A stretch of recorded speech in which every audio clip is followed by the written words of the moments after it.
the first message drifted across the void like a dying breath. A fragmented SOS signal, barely coherent, strangled by static and cosmic dust. It wasn't addressed to humanity.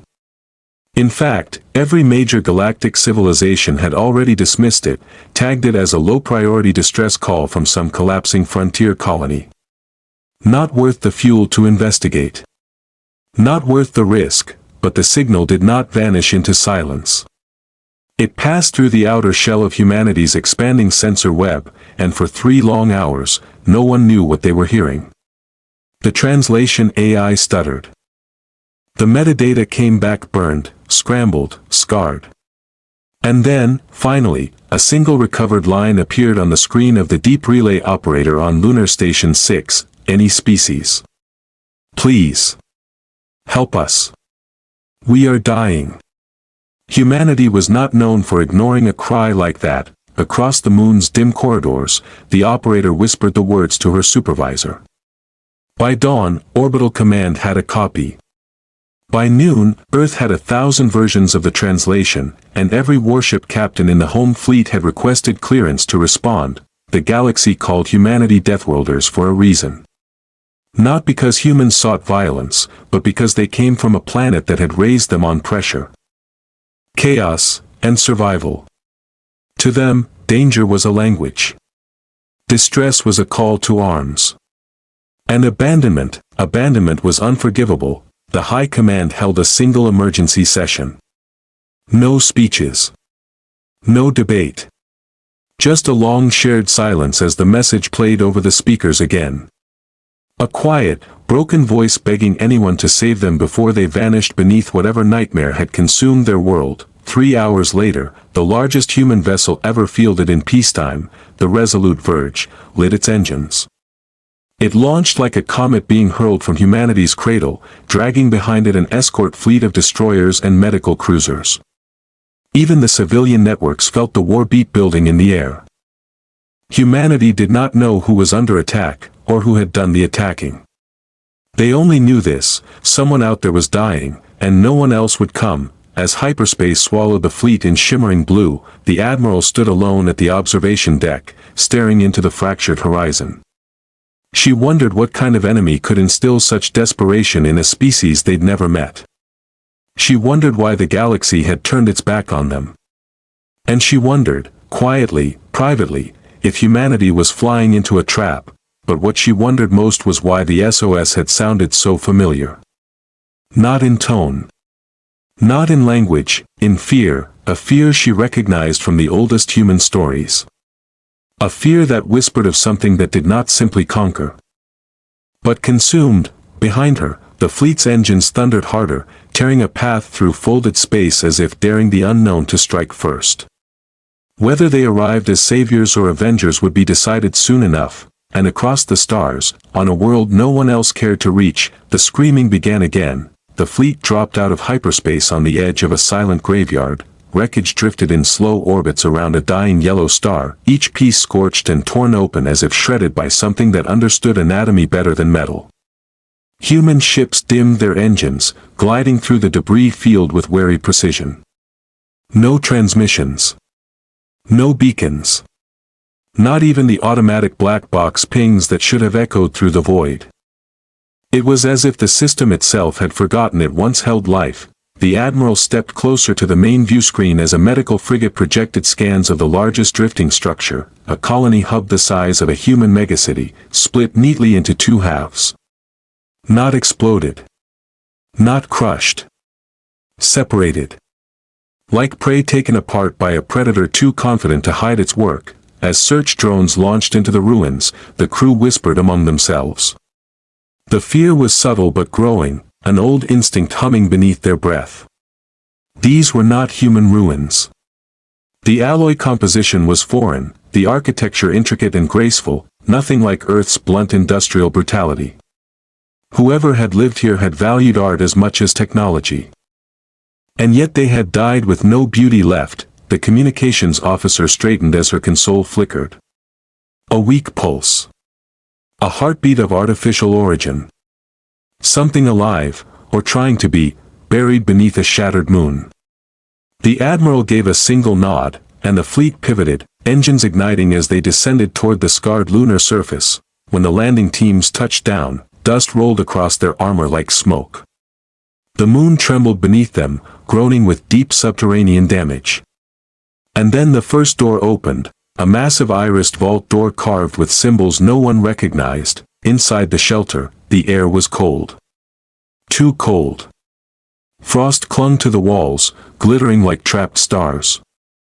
The corridor sloped downward, deeper into the moon's core, where emergency lights flickered in long, uneven breaths. It wasn't until they reached the central chamber that they saw the survivors. Only 7 remained, fragile, silver-skinned beings slumped against a wall of dimming holographic panels. Their limbs shook from exhaustion. Their eyes followed the humans with a mixture of hope and terror. But what struck the landing team hardest was the silence. None of the aliens could speak. Their throats were burned, damaged, cauterized by something far beyond the precision of human weapons. One of the survivors tried to stand. Tried to gesture. Tried to explain, and then the chamber lights dimmed. A sound rose through the moon's bedrock, a deep, resonant pulse that vibrated the bones. The admiral, still aboard the Resolute Verge, heard it through the comms transmission and froze.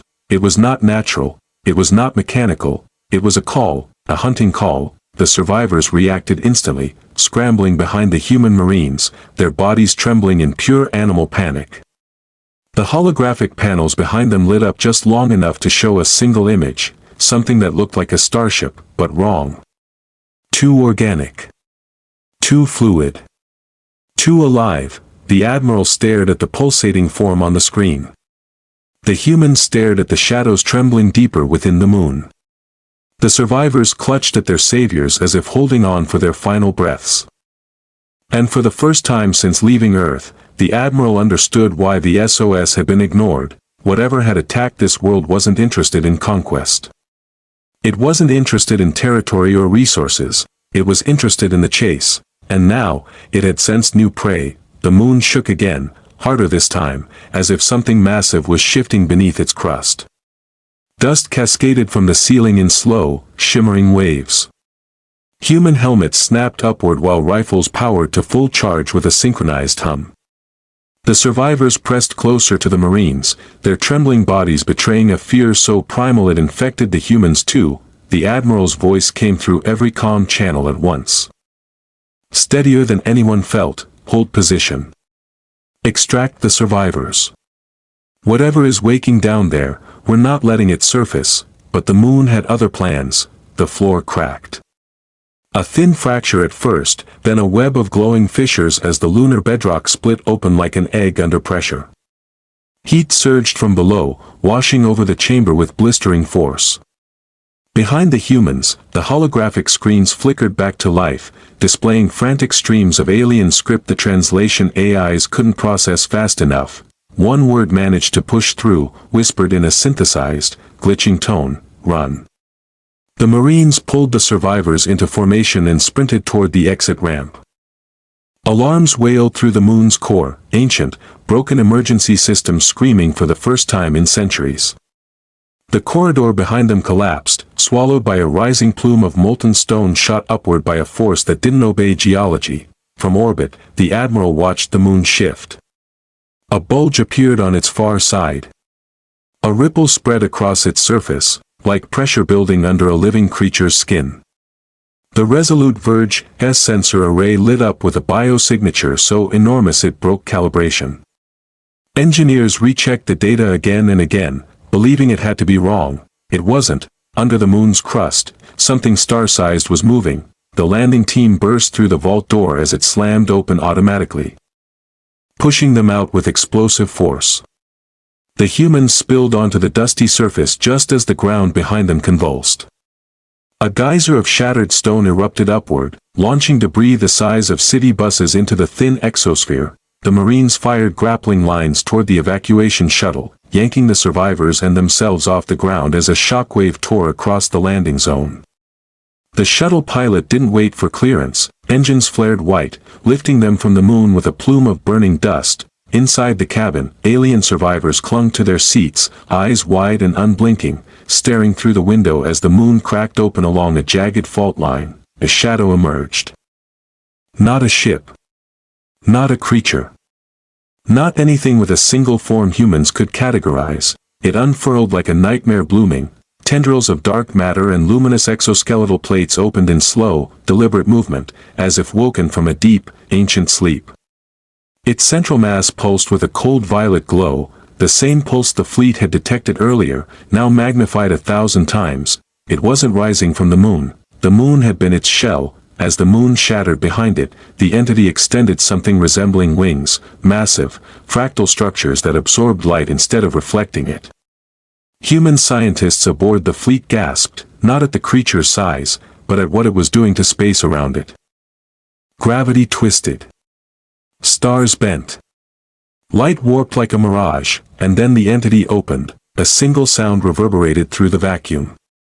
Not a physical noise, no air existed to carry it, but a telepathic vibration felt in the skull, in the chest, in the marrow. The alien survivors began to cry, silent, voiceless sobs of recognition. The humans understood without translation. This was the hunter. This was the thing that had cracked worlds for sport. This was what they had answered the SOS for. The Admiral issued the only command left: all ships, combat stations. But deep down, every human on board knew the truth. They had never been the hunters in this encounter. They had just stepped into the path of something that hunted civilizations the way wolves stalked lonely travelers in old Earth forests.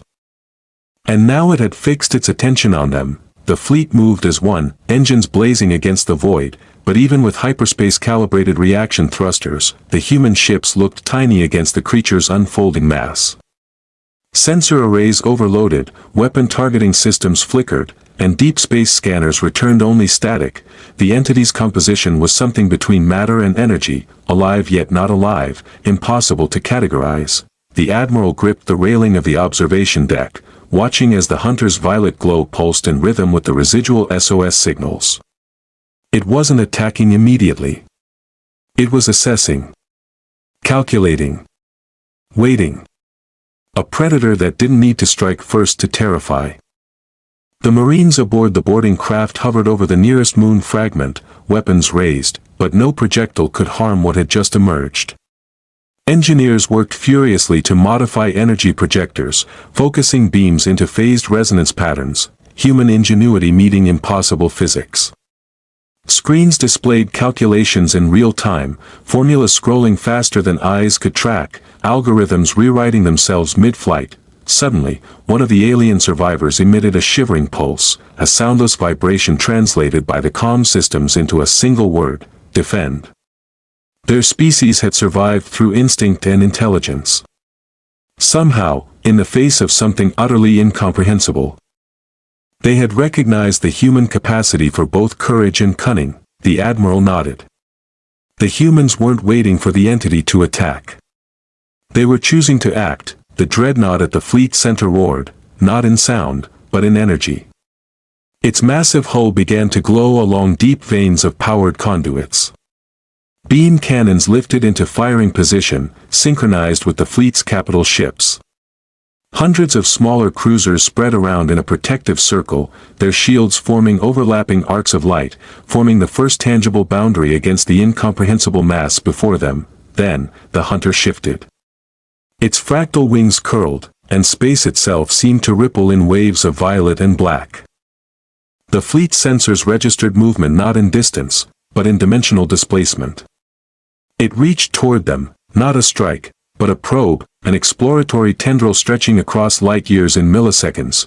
Human engineers shouted through comms, issuing a new pattern of phased energy bursts, which coalesced into a shimmering lattice of force. The tendril struck. Energy collided, scattering like broken glass across vacuum. The fleet rocked, shields groaning, but the humans held. Their response was immediate, precise, synchronized across thousands of kilometers of formation. The hunter pulsed again, a silent vibration that rattled bones and circuits alike. And then, impossibly, it paused. It retracted a portion of its mass back into the fractured moon.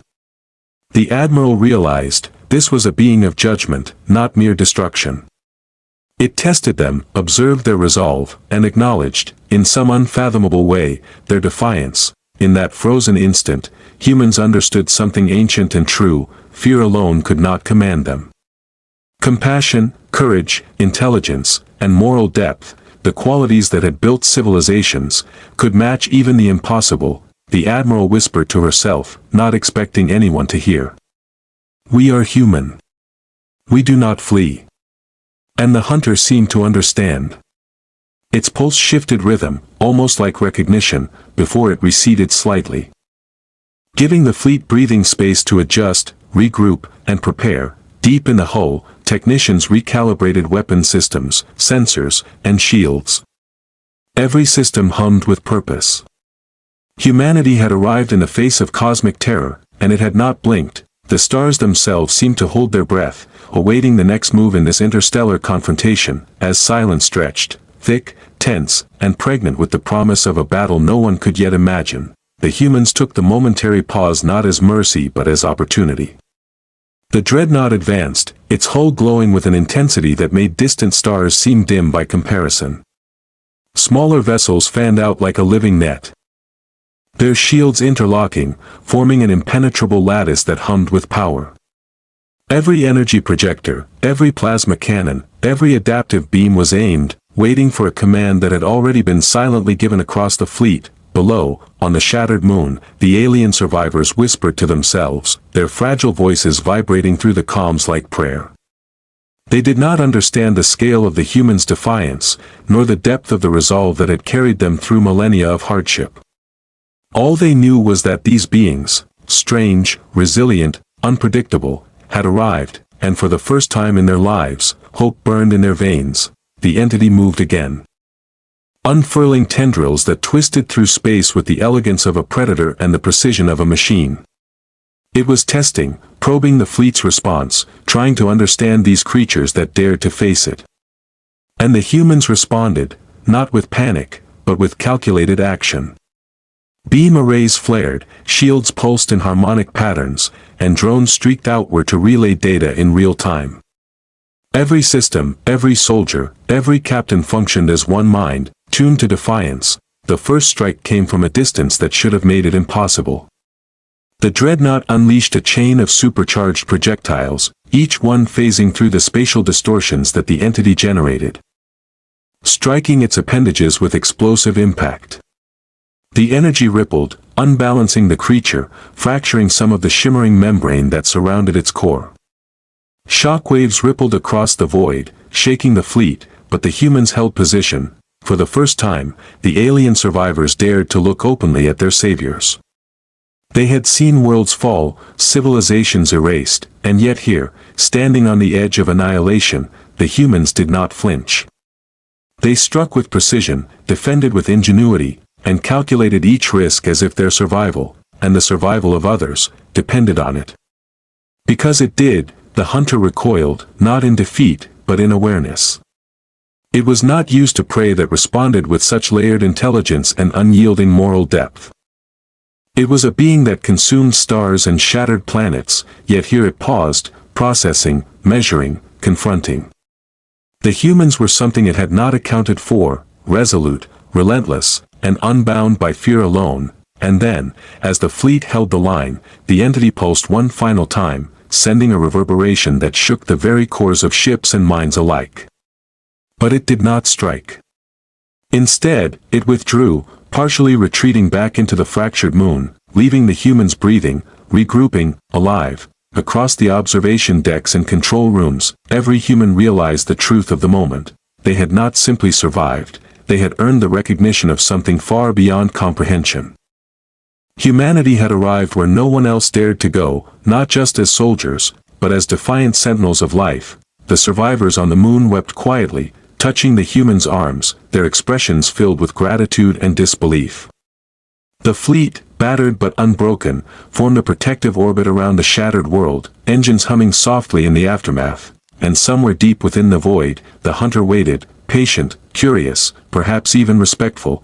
The Admiral's voice cut through the comms softly, as if speaking to every human alive at once. We came when no one else would.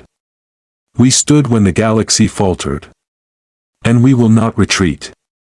The first spark of dawn touched the edges of the alien world's horizon. Casting long, fragile light across a battlefield that had survived a test no one else could have faced, humanity had arrived.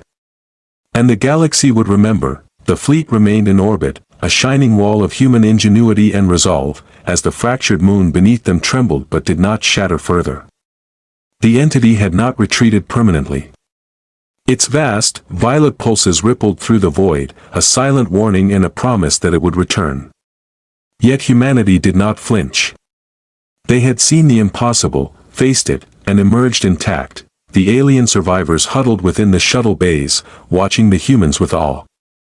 They could not speak the words their species would have used for gratitude. But every gesture, every glance carried meaning. The humans had arrived as saviors, yet the awe was mutual. Even the Deathworlders, accustomed to survival against impossible odds, felt a tremor of humility before the scale of what they had faced and endured. On the observation deck of the Resolute Verge, the Admiral stood alone, gazing at the broken moon and the shadows of the Hunter retreating beyond the visible stars. She thought of Earth, of its harsh deserts, frozen poles, and roaring oceans. She thought of humanity, of all the wars they had survived, all the impossible odds they had defied. And she realized, with quiet certainty, that they were not simply a species of survival, they were a species of defiance. Of relentless courage, and of moral depth that resonated across the cosmos in ways few civilizations could ever hope to understand. The fleet began preparations to evacuate the survivors to a safe orbit, to tend to wounds, and to analyze every fragment of technology the fallen world had left behind. Drones mapped the alien architecture, revealing secrets of engineering and lifeforms that had long vanished. Humanity would carry the memory of this SOS, of these lives lost and spared, across the stars. It would be studied, remembered, and honored. Even as the ships moved, the violet pulses lingered, stretching across the void, whispering of a presence ancient and immense. Humanity's fleet, glowing and steadfast, met the gaze of that presence without fear. They were the answer to a call no one else had heard. They were the force the galaxy had underestimated. And though the Hunter would return, though the void would always harbor threats beyond comprehension, humanity had carved a name for itself in the silence, resolute, unyielding, and alive. For the first time in that system, silence returned, not of fear, but of respect. The SOS had been answered. Humanity had not only survived, they had triumphed without violence unnecessary, without cruelty, with intelligence and heart. The galaxy had seen them. The universe had taken note, and somewhere, beyond the veil of stars, the entity paused. Perhaps it understood, in a way beyond language, that it had met a species unafraid to stand when others would have fled. The Admiral exhaled, letting the quiet settle over the fleet. Their work was not done, but the first test had been survived. Humanity had delivered judgment, mercy, and defiance in equal measure, and in the vast emptiness, one thought lingered, unspoken, unbroken, eternal.